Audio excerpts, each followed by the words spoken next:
This snakeskin bag can sell for $12,000. But where did that skin come from? Whoa! How are farmers getting rich from selling snakes? Counting machine.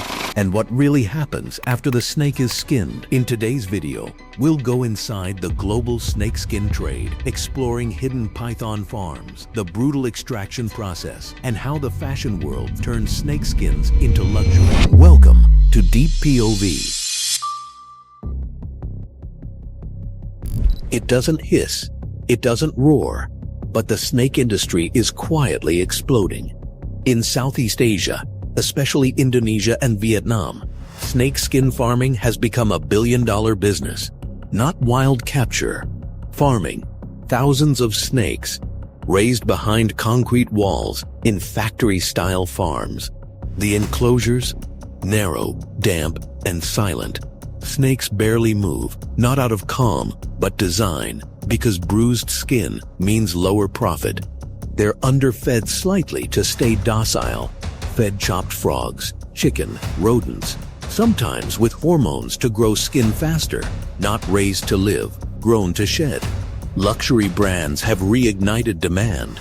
Shoes, belts, bags, but perfect patterns sell for more. So farms now breed snakes for symmetry, boldness, and length.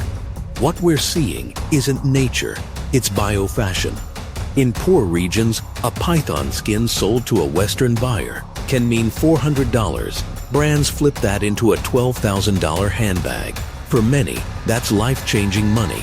So chicken and fish farmers are switching to snakes.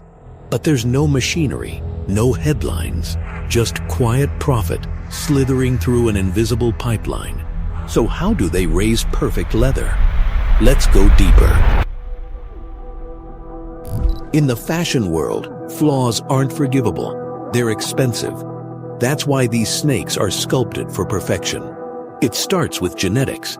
Snakes with uneven patterns or dull color are removed. Only the most symmetrical, vibrant pythons are bred. The goal, a skin worth hundreds. Their lives are tightly controlled. They live in smooth concrete pens, no sharp edges. Lighting is artificial, temperature precise, noise minimized. Every condition is engineered to avoid stress, because stress scars the skin. They're handled rarely, only for feeding. Even then, with gloves. Shedding is key. Just before a snake naturally sheds, its skin loosens. That's the moment farmers strike.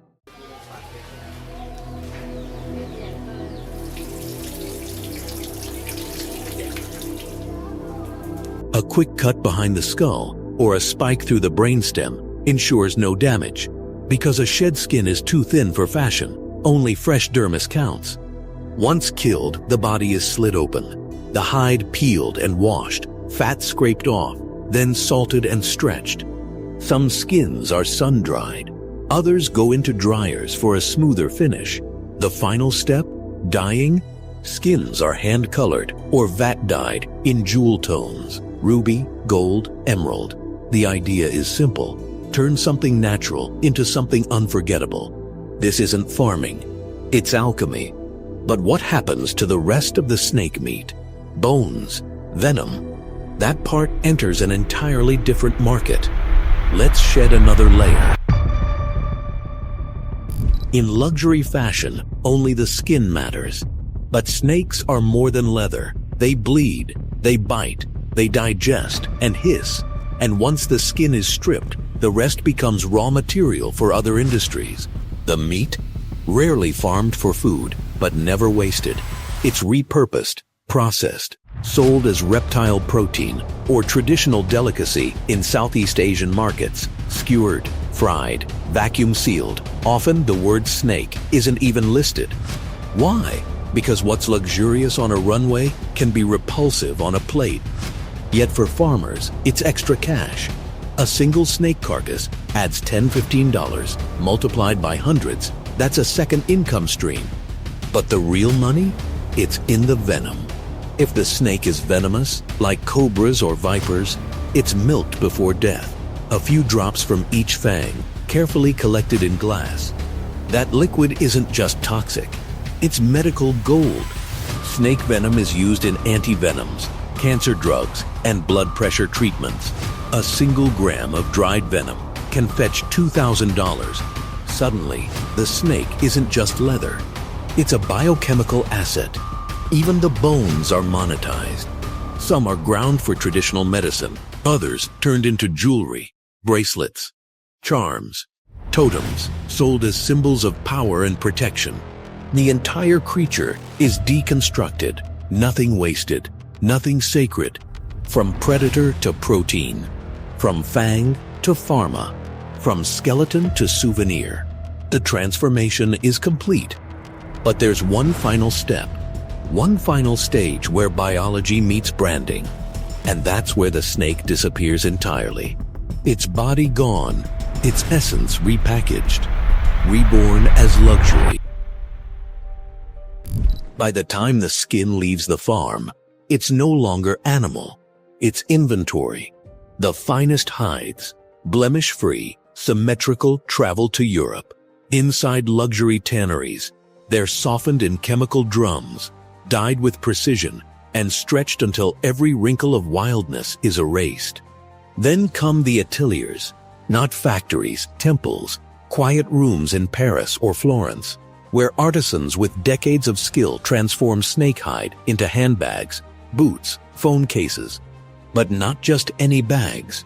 We're talking about python clutches. The actual production cost, $250 per bag, including materials, labor, and shipping. So why the price? Because you're not buying leather, you're buying a symbol. Snakeskin is bold, exotic, dangerous. It whispers, "I wear what nature fears." But behind that whisper is silence. The farmer who raised the snake, he sees cents on the dollar. The skinner, disposable labor. The value doesn't live in the snake, it lives in the logo.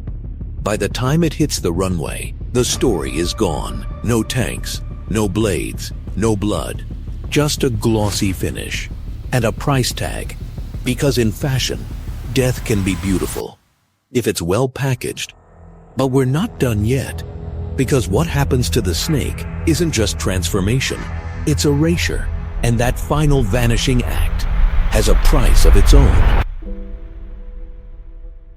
Snakes have survived 100 million years. They outlived empires, dodged extinctions, thrived in jungles, deserts, oceans. But today, they're facing a new predator, desire. Not for survival, not for defense, but for pattern, for luxury, for status. We don't hunt snakes because we fear them anymore. We farm them because we crave their skin. And in this system, the snake's life isn't wild, it's engineered. It's bathed weekly to keep scales clean, handled only with gloves to prevent bruises, kept in pens, shaped by concrete and calculation.